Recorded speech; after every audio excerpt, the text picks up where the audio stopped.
Hello there. This week I thought I would talk about something that I think about a lot, which is the difference between writing and talking.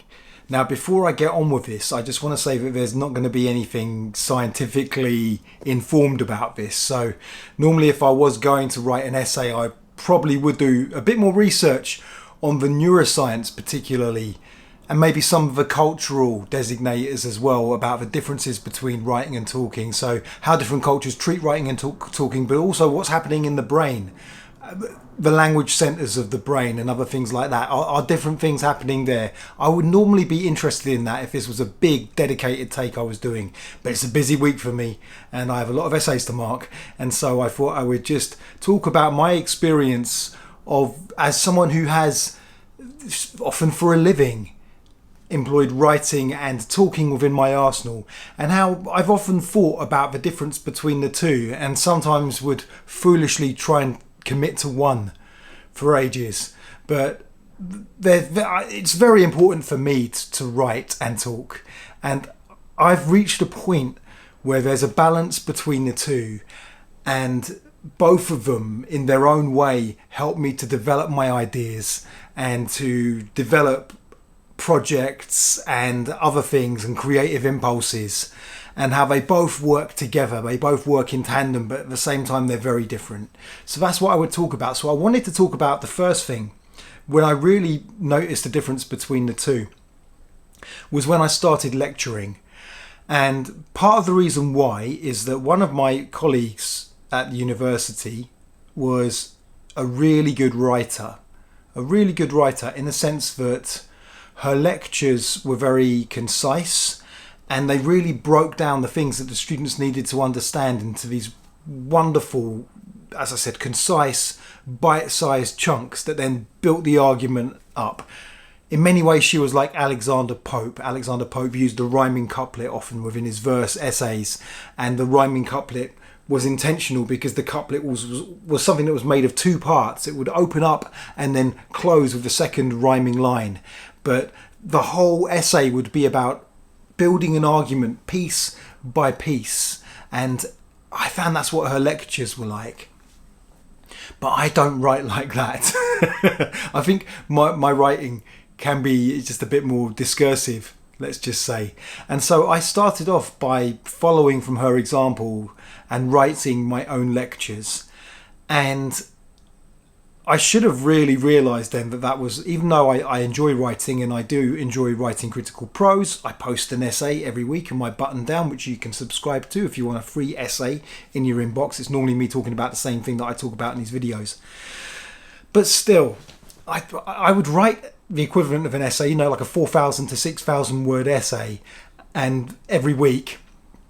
And then I would read it out to my students verbatim along with the slides, pressing the slides. And sometimes I would stop and talk about something, and then I would go back to the reading.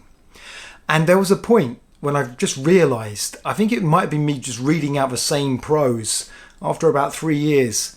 I realised, oh, what am I reading? I hated my writing. I hated the way I was expressing the ideas. Can you hear the police? You see, that was the police also intruding on my lectures, maybe to say, "Dear me, sir, you're still recycling this old material. It's really obvious." But there's nothing worse sometimes. It would happen sometimes back in the day when I would do a lot of poetry gigs, especially back in my open mic years, my formative regular open mic years. And that would be that I would read a poem out, and halfway through the poem I would realise, oh God, this is awful. But my option was to either stick it out to the end of it, maybe have an insight as to what was bad about it, or just stop there and then go, God, this is awful. Maybe the audience will go, oh no, I'm listening, carry on. But for me personally, I would be just, I don't like this. So with my lectures, it was a similar feeling. I would read something out and I just feel this lumpen prose, this horrible laboured lumpen prose spilling off my tongue, and having these little independent thoughts about the things that I'd written that I was saying that normally weren't very complimentary about the things I'd written. And so I decided, instead of going in with my big script, I decided, you know what? Do your research, write lots of notes, condense these notes to bullet points, and then just go in with your bullet points. And if there's any information that you really need to remember, maybe it's dates or specific facts that probably will jump out of my head, then put those on the slides. Now, PowerPoint's another thing, to be fair, and I think if there's anything I want to do in my future as a lecturer, I want to de-PowerPoint my lectures. I think that PowerPoint can be good for bringing a structure to lectures, but actually there's a certain point where PowerPoint has certain pros, elements, and all students do is they stop engaging with you and they engage with what's happening on the screen. And sometimes they'll write, even though they can download a copy of the slides, they'll often write what's on the slides. So I think there's a lot to be said for making your students prick up their ears. So as I said, apart from these little mnemonic aids that I would use for the slides, I would talk. And all of a sudden, I realised that the students were much more engaged. They were much more engaged with my talking than they were with me reading out my writing. And there's something within a human voice when they are talking. There is something about, especially when someone's quite a good talker, and I reckon I'm quite a good talker because I have a lot of experience of talking, which I'll talk about in a second. But when someone's a good talker, you're engaged, you're listening, you're with them. And it's interesting because I often you might find that you like listening to podcasts, for instance, especially if some podcasters are very good at talking, or maybe, and I'm perfectly happy for people to do this with these videos that I'm making, maybe you stick your favourite YouTube talker on and you just do the washing up and a few chores of them on in the background or on your earphones, and you're not necessarily watching them on the screen for the whole time. That's kind of partly the intention of what I do here. But you might notice that they engage you, they engage your attention, but then you try it with an audio book and you drift off twice as much. Now, it's an interesting question to ask, isn't it? Why am I listening to... Because when I read a book as well, I'll read and then I'll have a little moment where I'll go, oh, and maybe I'll drop the book down a little bit and think about it and then go, oh. Occasionally I might hit a train of thought and my eyes are still gliding across the page and I have to go back to where I was last properly paying attention. But there's something going on there, isn't there? But I think there's also something about talking. There's something different between writing and talking. And when someone is talking, it feels a bit more urgent. It's almost like we can sense the feeling that thoughts are happening in their brain and they're just spilling out. And it's almost like a torrent. And maybe there's more urgency to that because maybe these thoughts will never be said again. Maybe they will never come out in the same, which is, of course, that's the whole point of talking in a lot of ways. Sometimes we might end up relying on certain turns of phrase, or if we told a certain story a few times, a bit like a joke, then we might end up finding particular words and particular sentences that we are able to repeat because they're sticky. But often when someone is talking, it's like lightning in a bottle. And maybe there's that urgency to it. So when someone is just talking in a more casual and improvisational sense, we prick up our ears because we know this could be great stuff and it could be lost forever if we don't retain some of it. Whereas as soon as we get this feeling that the thing the person is reading out is a piece of writing, it's almost like, oh, this exists somewhere. This won't be lost. Maybe I can read up on it later on. And so that's one difference that I think I found when I was lecturing between writing and talking. So, and I became a good talker just from hosting events. I was hosting so much stuff at one point. So I not only was I hosting this regular open mic at the Poetry Cafe every Tuesday for years and years and years and years and years, but I was hosting bigger events as well. And part of that was down to me knowing that I could talk, and I learned how to talk because there's something about an audience. When an audience is not paying attention to you, when you're sending them to sleep, it's really obvious. You can tell just by the looks in their faces. Now, sometimes audience members have all kinds of looks. I've learned sometimes that the guy who's in the audience is looking at me like this, doesn't actually want to kick my face in it, or is not doing what happened on an episode of Curb Your Enthusiasm once when someone was looking at Larry when he was doing the producers with David Schwimmer, and he was there just beforehand going, fail. You will fail. So sometimes maybe that person is giving you the fail eyes, but ultimately sometimes I've been that person. You're staring at someone like that and it's just, you're really focused on what they're saying. Sometimes that person comes up afterwards and says, I really enjoyed that. And you don't say to them, why were you making a face like you wanted to take me back to your dungeon and then turn my skin into furniture? But you just people can be like that. So I had a teacher who thought I was giving him threatening looks in class. It's true. I told my parents this in parents' evening, and I was just focused on what he was saying. But when I'm focused, I kind of have a bit of a frown, you know. So anyway, I found that hilarious. Anyway, when I found that out, I still find it hilarious. So I do know how to talk. I know that sounds weird because we all talk. But there is a skill in talking, especially being able to talk in an improvisational sense. And having a live audience is a really good way of sharpening that particular skill. So I've got a few more notes here in my notebook. Field notes, yeah, I'm one of them. So there was a poet at the time who really, and I've spoken about him before, so I'm not going to speak about him too much. But this poet here, David Antin, this is one of his earlier books, Talking. But David Antin's thing was that he would do what he called a talking piece, which is normally where he would turn up at a traditional literary venue or somewhere else, or a campus, and he would talk through certain ideas. Now, he was an interesting guy anyway. I mean, he was very knowledgeable, and he was a very skilled talker. And it wasn't just that he was knowledgeable about things such as Freud and literature, and he was very well read, but he had good technical scientific knowledge as well. And I think the way that he made money when the poetry stuff wasn't paying off was translating. I can't remember what language he was translating into, but he would translate engineering textbooks or engineering articles and make some good money from that. So he had this knowledge of engineering, and I don't know what language he was translating into, but he knew the language as well to a technical level. So that in itself makes him a very interesting guy to listen to, just because of how much functionality is inside his brain. But for a number of reasons, he was drawn to talking rather than writing. And the way that this would happen is he would give a talking piece, and so he would talk through a certain number of ideas. It would be very improvisational. He wouldn't necessarily have an idea of where the whole thing might be going. But then afterwards, he would record it on a tape recorder, and then afterwards they would transcribe it, write it all down, and then it would be printed in a book as a poem. And so in that sense, thought was becoming speech, and then speech was becoming poetry. But the way that the things were written down, it looked like talking. It was one of the most interesting literary depictions of talking. And now, of course, you can be a writer and have a talky style when you're writing, but it's sort of pseudo-talky. So you might think of someone like James Joyce and The Stream of Consciousness, or Carl Ove Knausgaard as well, with his very, very long conversational passages that relate every single detail of something like a birthday party for over 100 pages in a book that's over 1,000 pages long. So there is that writerly talking, or that talky writing that a lot of novelists are good at, but that's far more crafted and different to talking than people take it to be. And on the other end of the scale, I love listening to the Blind Boy podcast. And Blind Boy said something really interesting about his podcast, that he said it was a work of literature.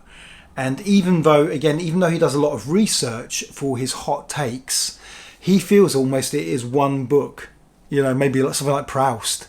One of my fellow lecturer friends called Knausgaard a petrol station Proust, which I thought was hilarious. Anyway, back to Blind Boy. So Blind Boy's way of doing this thing was that he talks through an idea, but it is the equivalent of a long chapter or a long essay, and there is a literary aspect of it, but ultimately he's just a very good talker. And one thing I love about the Blind Boy podcast is, again, it's someone talking, but I'm completely engaged throughout the whole thing. It's very rare when I have to rewind backwards because he was in the middle of an idea and I've realised that I've drifted off. I think it's just that urgency. It's that urgency to human speech. And so I get back to thinking about writing and the internet and how it is right now.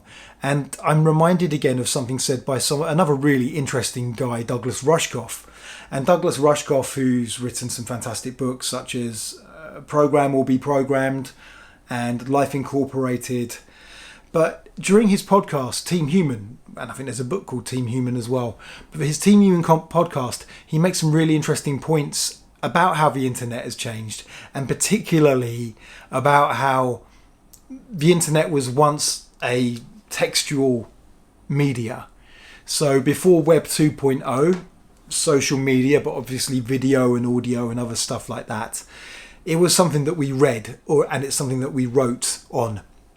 And he was going back to the days of particular forums, like even before the World Wide Web, when people would go on particular servers.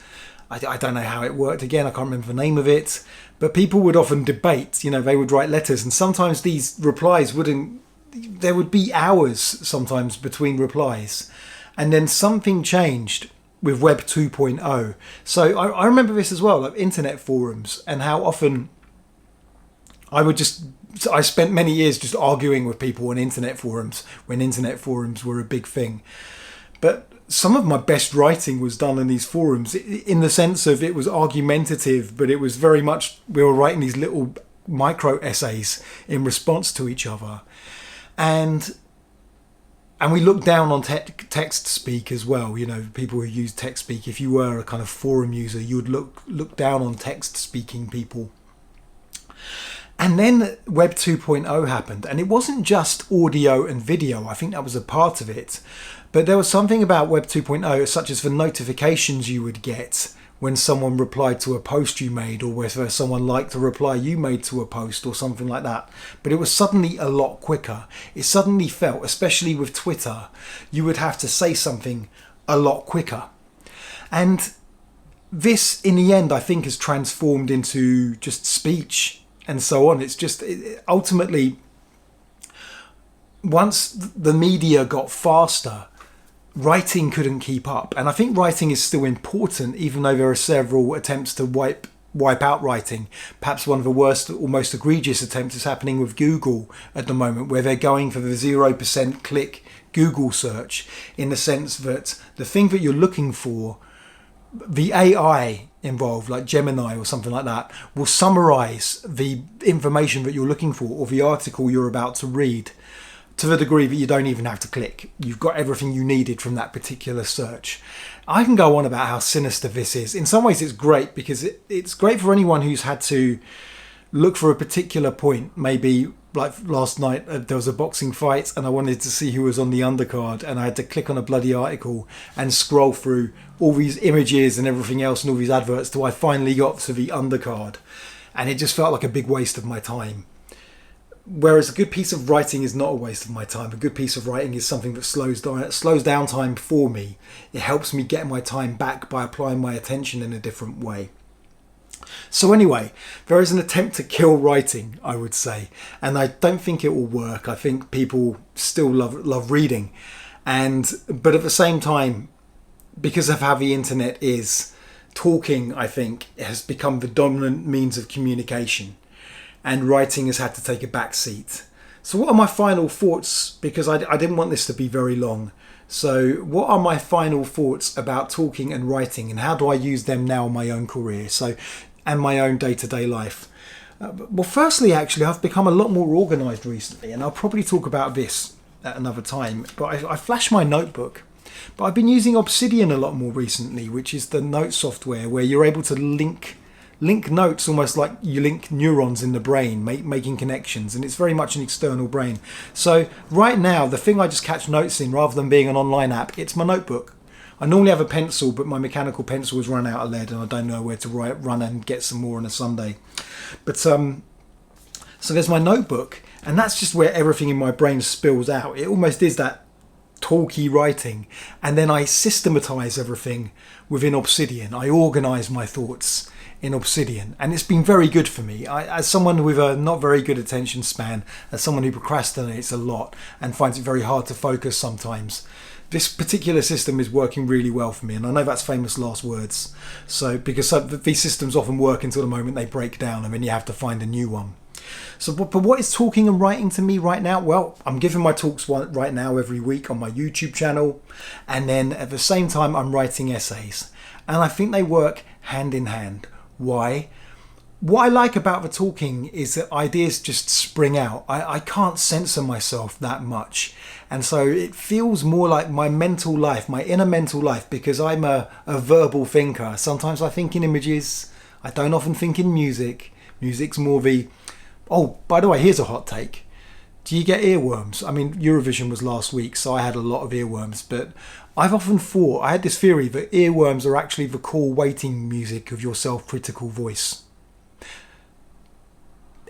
As in the voice that's normally, oh, you're rubbish at this, or what are you doing? Oh, really? Do you remember that thing you said like 100 years ago? Isn't that bad? But there's a point where maybe if you slightly defeat the self-critical voice, or it becomes exhausted, it goes, oh no, what am I going to do? What am I going to do? Oh, have Electric Avenue by Eddie Grant for the next 5 hours. That kind of thing. So actually, Electric Avenue by Eddie Grant is an interesting one. If you have an earworm, Electric Avenue by Eddie Grant, here's a tip, will force it out. I promise. It's true. Try it next time. But obviously, yeah, I quite like Electric Avenue, but you might not. So playing with fire there. If I've just put it in your head, I apologise. So what was the thing I was saying? I was saying about my writing and my talking. The ideas spill out, and it's like thought happens, but thought happens in a more dynamic and interesting way when I can hear the thoughts in the real world and I'm recording them. Similarly, when I'm talking to an audience or when I'm talking to my students. Now that's a little bit different because I'm trying to lay the facts on them, but there's something more alive about my voice that keeps their attention. So that's why it's better to talk through my ideas in front of my students. But my writing, I think, is still the best way for me to organise my thoughts, to structure my thoughts. And if anything, by structuring my thoughts with my writing, it feeds back into my talking. So this is not an example of this, but some of the videos I make, some of the more video essay style videos that I make, they are often made after I've already written an essay. And so the essay is fresh in my mind. Some of the very sentences that I've written are fresh in my mind. And that provides more structure to my thoughts so that I always have this structure to fall back on when I'm talking through an idea for my videos. But at the same time, with my talking, little new things creep in, little copying errors creep in, and new avenues of thought open up, and that can often feed back into the essays again. So I like talking and I like writing, and sometimes I've kidded myself that, oh, I think I should just do this. I should just do a podcast. I should just write essays, and that should be my only means of contact with the world. But I think they affect each other, the writing and the talking. So this is, I guess I'm going to end this with a question. If you have been, there's a comment section and I need to make more use of it. But how is it for you? Do you have writing and talking as part of your life? Are you maybe a massive introvert to the extent that you don't talk a lot, but you write all the time? Is it that you're the best talker in the world and you're someone who maybe goes to a pub every Sunday night and whatever other nights and you hold court from your bar stool and actually you're a brilliant talker, you've got the gift of the gab, but you've not written a lucid sentence in about 30 years? Or are you like me? Do you see values in writing and talking that actually help with the development of your ideas and your mental life? It'd be really interesting to hear your thoughts if you want to write them down underneath. Other than that, quick plug for my button down. I post an essay every week. If you would like an essay in your inbox, then just subscribe to that. Or if you just want to have a good old nose round them, just follow the link. But also, I post poems. And, I've been a poet by trade for decades now. And I've got round to posting poems on my button down, but they are paywalled. But it gets, I would just say, if you just want to read loads of them, then just get a monthly subscription, which is $5. But wait for me to build uploads so that you can copy and paste them all into a Word document and then put them on BitTorrent or something like that. I don't know. But so that's what I'm doing, and I thought I'd give that a plug. But that's the end of this for now. This is always going to be a slightly more informal, slightly more improvised, and a slightly more throwaway piece. But I am going to come back with what I think is a really, really excellent take, or a hot take at least, next week. And so, yeah, I'm really looking forward to that one. So I've got marking to do. I've got the flat to myself. Kids and my wife are probably about to get back any minute. And so I'm going to stop that there. Thank you for listening and have a good one.